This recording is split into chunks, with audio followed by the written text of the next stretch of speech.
que je vais faire que je te la haine, moi. Bon, ça y est ou pas? Non, attends un peu. Ah, bon, ok. Il est toujours sur la purge.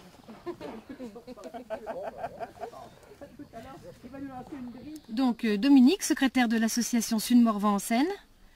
Et Martine, trésorière de l'association Sud-Morvan en Seine. Okay. Donc comment est-ce que ça vous est venu alors l'idée de créer un tel spectacle? Donc on a voulu montrer une image un petit peu plus dynamique du Sud-Morvan et on a voulu créer un événement à la hauteur de notre, comment dire, de notre talent. De nos talents. On a voulu conjuguer tous nos talents voilà. Et faire appel à un maximum de personnes, mais de toutes les 7 communes de la communauté de communes.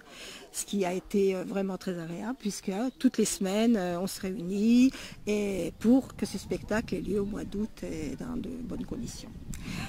Et il n'y a que les couturières, par exemple, tous les mercredis qui font des costumes. On en a 80 costumes, les décorateurs qui ont fait reconstituer tout un village donc pour le décor. Donc ça a été un travail vraiment... depuis un an. Depuis un an. Voilà. Alors ça parle de quoi le spectacle? Donc on reconstitue l'histoire de la cloche de Sermage.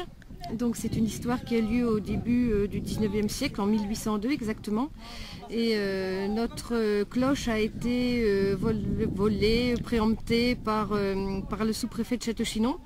Et donc on a voulu la reprendre. Voilà.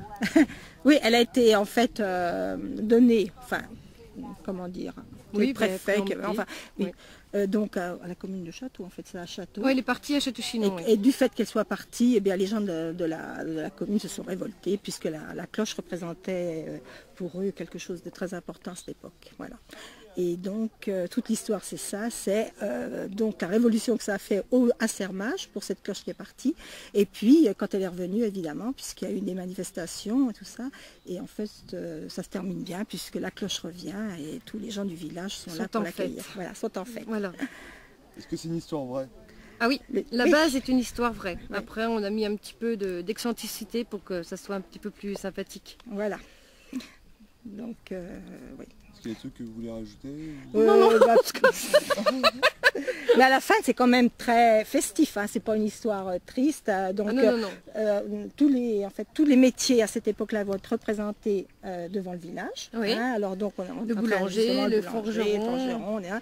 Et puis, bon, le metteur en scène dont on a fait appel à lui, qui nous a bien arrangé aussi l'histoire pour que ça soit. À la fin, c'est très au contraire. Il y a tous les groupes folkloriques qui vont venir, un feu d'artifice, etc. Oui, ça sera très.